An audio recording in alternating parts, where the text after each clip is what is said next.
Distinguished guests, ladies and gentlemen, let us honor the distinguished speakers. I know it took a long time, but let's give them another round of applause.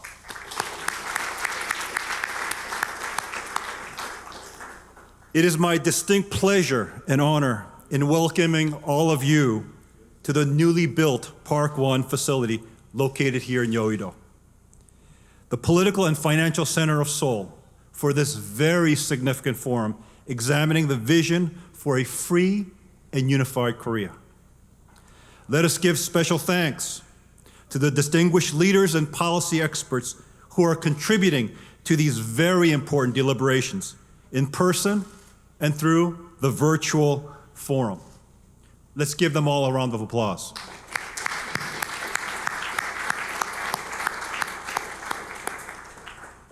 In a few days, we will again commemorate the end of World War II in the Pacific, and with it, Korea's liberation from Japanese colonial rule.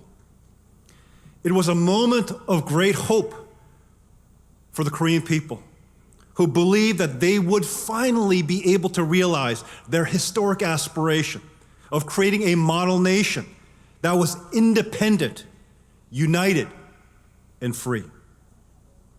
Tragically, however, that did not happen. The dreams of our ancestors, rooted in the founding providential mandate of Hong Il-kang to live for the greater benefit of all mankind, that inspired the independence movement's goal of creating a new Western-style model nation that was independent and free, were not to be realized at that time. Instead, Korea became artificially divided along the ideological lines of the Cold War and has remained so far for the last 77 years in that unnatural state. As a result, that unfulfilled dream of our ancestors casts a shadow over our celebrations. The collective destiny of both Koreas remains still to be achieved.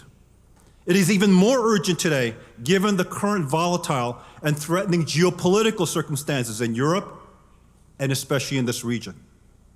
Russia's brutal war of aggression against Ukraine and China's assertion of its right to take control of Taiwan by force if necessary remind us that the Cold War is not completely behind us.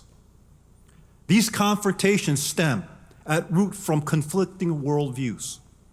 It is important to note that although Russia and China have adopted elements of the free market economy, both nations uplift the power of the state above all else, with little regards to the rights of their own citizens and even the rights of their neighbors. Unlike all Western democracies that were shaped by or that had adopted the Judeo-Christian ethos that emphasized the sanctity of human life, created in the image of God, Russia still maintains the political, philosophy, and aspirations of the Soviet past, couched in a new Russian nationalism, while China never abandoned the Maoist revolution or changed its one-party communist rule. They disregard the universally accepted truth of all Western democracies, immortalized in the United States Declaration of Independence, that all human beings are endowed by the Creator with certain unalienable rights, among which is life, liberty, and the pursuit of happiness.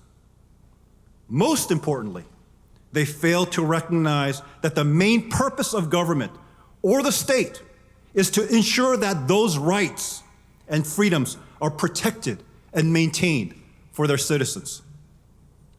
In doing so, they reject a core principle expressed in that declaration, that our essential rights and freedoms come from the transcendent Creator or God, and that no human institution or government can deny or abrogate them. With the current geopolitical threat of statist regimes as well as the rise of secular Marxist ideals in woke popular culture. Democratic nations are struggling to secure the fundamental rights and freedoms of their citizens, in addition to maintaining their fragile institutions. The sanctity of human life that comes from the Creator, which had once been the bedrock of most Western democracies, is now being challenged at home and abroad. These disturbing trends makes it even more important than ever for democracies to identify and acknowledge where true freedom and rights arise. It should be self-evident that without recognizing a transcendent source for these ideals, imperfect human beings and the institutions they create would inevitably abridge them for the sake of a greater collective purpose rooted in the Almighty State.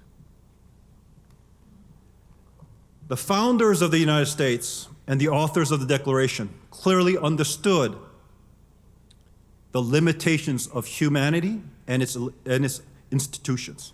They made it a point to counter the prevalent belief of the 18th century in the divine right of kings with the principle that unalienable rights and freedoms of all people come from the Creator. In essence, the founders countered human claims to ultimate authority with that of God. This truth, that fundamental freedoms and rights come from the sovereignty of God, has endured the test of time and has allowed Western democracies to thrive.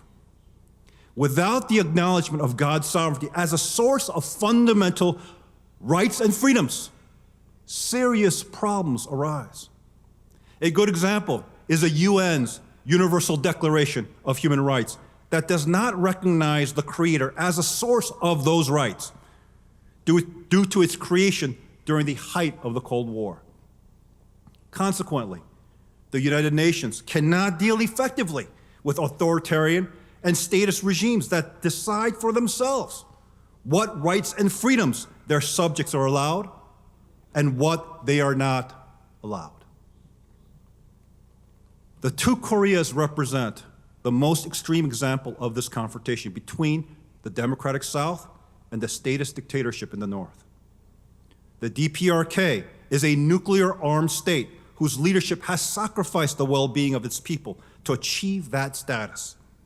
There is no doubt that they would use force to unite the peninsula, for they were the instigators of the Korean War in 1950. That technically still has not ended. Here, as well as on other fronts, geopolitical uncertainty has intensified, increasing the danger that a false step or miscalculation could lead to a major escalation and catastrophe. This is certainly true for North Korea, where the geopolitical situation is exacerbated by internal tensions. The regime has long sacrificed development for its idea of security, foisting extreme hardship and deprivation upon its people. As a result, there is a real danger of food shortages producing famine on a scale rival to the catastrophe of the mid-1990s. People in the DPRK today no longer live in a cocoon, however, with no information from the outside world. The current generation of North Koreans has experienced the freedom of enterprise and choice, however restricted, offered by the Changmadong informal markets. They watch TV dramas from China and South Korea and do not accept the propaganda that, however harsh their lives might be, those of their southern brother are even worse. The regime fears the confluence of a more informed, less unconditionally loyal population with greater hardships. This is something that all of us need to be aware of, especially in the last several years. when there was the potential of conflict between the DPRK and the United States. Who did the North Korean regime fear more in terms of a threat to them? Was it the United States threat of potential military conflict, or was it an uprising amongst the North Korean people? The situation is very different from 10 years ago, let alone 20 years ago. This is something that we have to keep in mind. Its reaction is typical of authoritarian regimes under pressure, enforcing tighter security at the border with China and cracking down on those accessing foreign media. When loyalty is replaced by fear and the general population suffers increasing hardship, the situation becomes unsustainable. Change is bound to come. We just don't know when or in what form it will happen. The Korean people today face two major challenges: unifying their divided homeland and rediscovering their Korean identity. The two are intertwined. Once we understand that unification is not just about the dealings of governments, but is the coming together of a separated people, then it becomes clear that a strong sense of Korean national identity for both Koreas is essential for the Korean people in the South and in the North to be able to reunite. That identity has been eroded in the North through 77 years of oppression and hardship, but it is also disappearing here in the South. After the devastation of the Korean War, a total national effort was invested into developing the economy and securing the country against another invasion. That produced remarkable prosperity, but we now see that it came at a significant cost. The chaebol system that originally drove growth has become a drag on fresh, new entrepreneurial organizations and companies. Highly educated young people suffer debilitating unemployment, and many can no longer even afford to get married. To navigate this uncertain future, a clear national purpose is essential, but has been tremendously lacking. To move beyond the stagnant status quo, a new approach is needed with a broad vision and a movement to advance it. That vision, I believe, is the Korean dream. As I explain in my book of that title, to build our future, we need to learn from our past. Before the tragic 20th century, before the ideological conflict between communism and democracy, and the bloody division it produced, Koreans shared a 5,000-year history as one homogeneous people with a common culture. That culture was rooted in ideals and principles that arose from the founding spirit of Dangun. Foremost among these were the ideals of Honggingan, living for the greater benefit of all mankind. From that very beginning of our history, the Korean people held to the moral vision that embraced all people. This was their providential mandate, and to fulfill it was their destiny. Throughout their history, Koreans have embraced different faith traditions that have come to this land. But our ancestors always digested those traditions and gave them a unique Korean character rooted in the Honggingan tradition. They recognized Hananim, one Lord or God above, whatever the variety of their religious expression.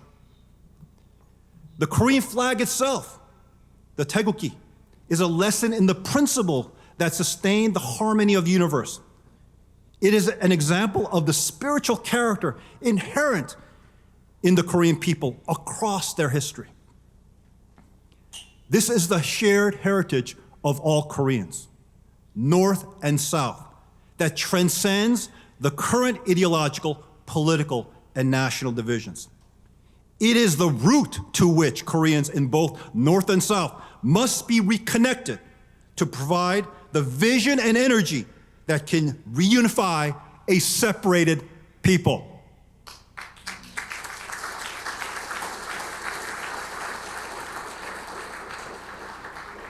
One of the clear distinctions of the GPF approach rooted in the Korean Dream is the recognition of our shared history that has never been one of the components in the unification dialogue.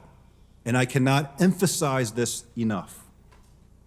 Arising from this history, the Korean Dream promise is for a free and unified Korea, a new nation in which the fundamental God-given rights of all people will be secured under the sovereignty of God.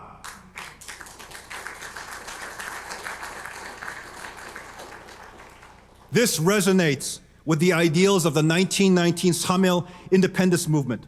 Certainly, they wanted to end Japanese colonial rule. But more than that, they sought to create a nation that lived up to the highest ideals. They even envisioned a free Korea working together with Japan for the benefit of the region and the world.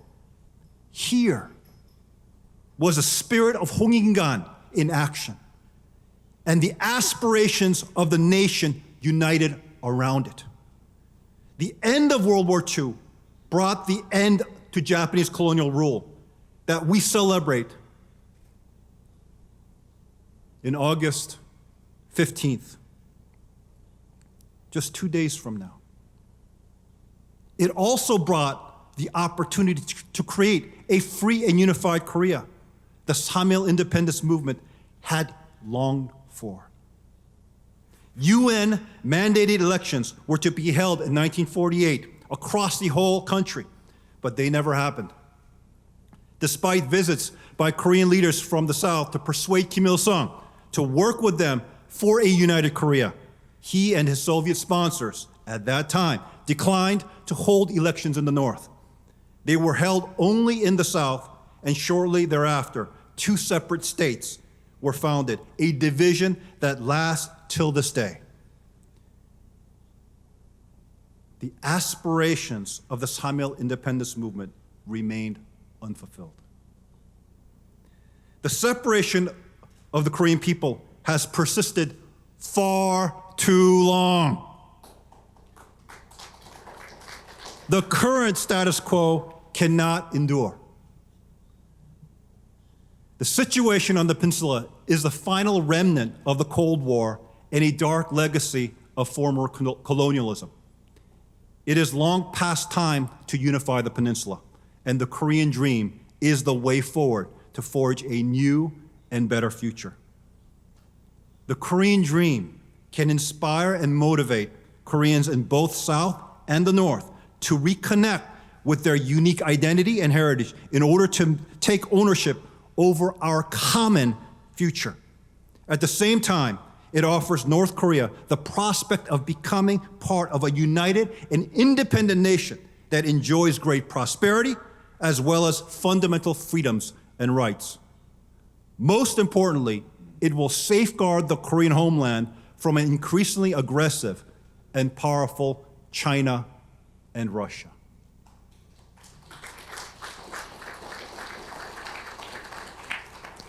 Over the next 3 years, we will work to greatly expand the understanding and support for the Korean Dream paradigm, both within Korea and internationally. This initiative already has significant momentum through Action for Korea United, an unprecedented coalition of nearly 1,000 civil society organizations working collaboratively to promote a free and unified Korea. Its education programs have been informing Korean professionals, organizations, opinion leaders, and civil society stakeholders across the social spectrum. The progress of its work will continue to accelerate in the coming years as it builds consensus around unification and the character of the new Korea that will emerge from it.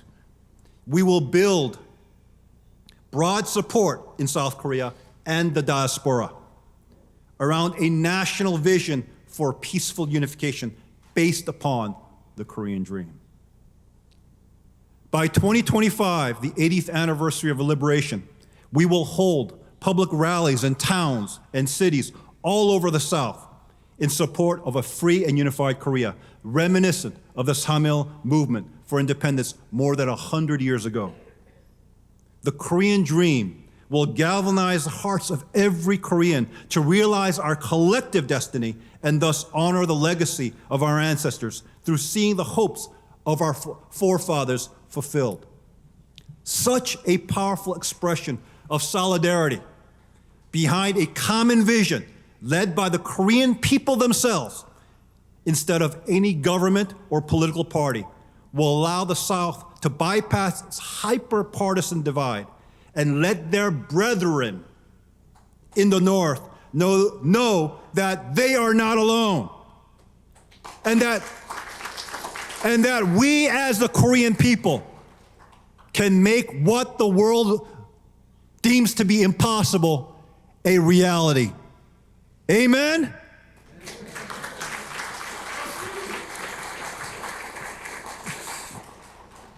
This is also another distinction between the Korean dream paradigm and every other effort for unification. It's a bottom-up approach. This will be the expression of a truly bottom-up movement of the people beyond national and ideological divisions, and thereby be a catalyst for a greater international recognition and support. I call upon every Korean everywhere, young and old, at home and abroad, to take ownership over the Korean dream and help this movement come to fruition.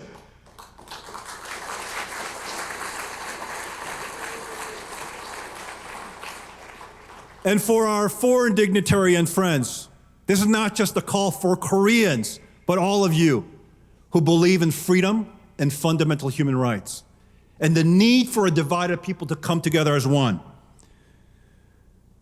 The Korean dream is your dream, is your cause.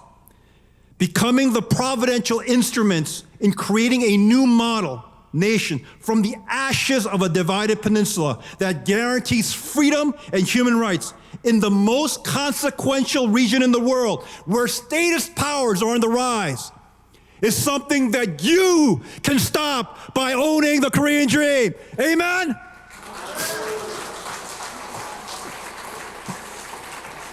In short, Korean unification will be the most monumental achievement for world peace and will spark the light of hope and possibility for the 21st century.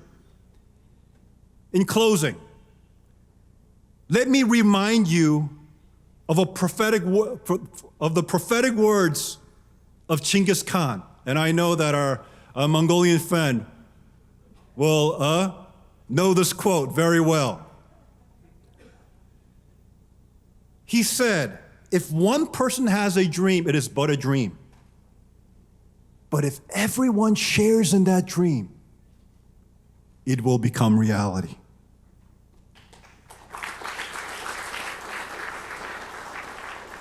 Ladies and gentlemen, by each and every one of us owning the Korean dream as our own personal dream, let us realize the providential destiny of creating a new nation together as one Korean people. Then let us offer this new nation centered upon the sovereignty of God to the world and fulfill our providential mandate of living for the greater good of all mankind. Can you do this? Yes or no? I can't hear you. Can you do this? Yes or no? Thank you very much. God bless you and your families.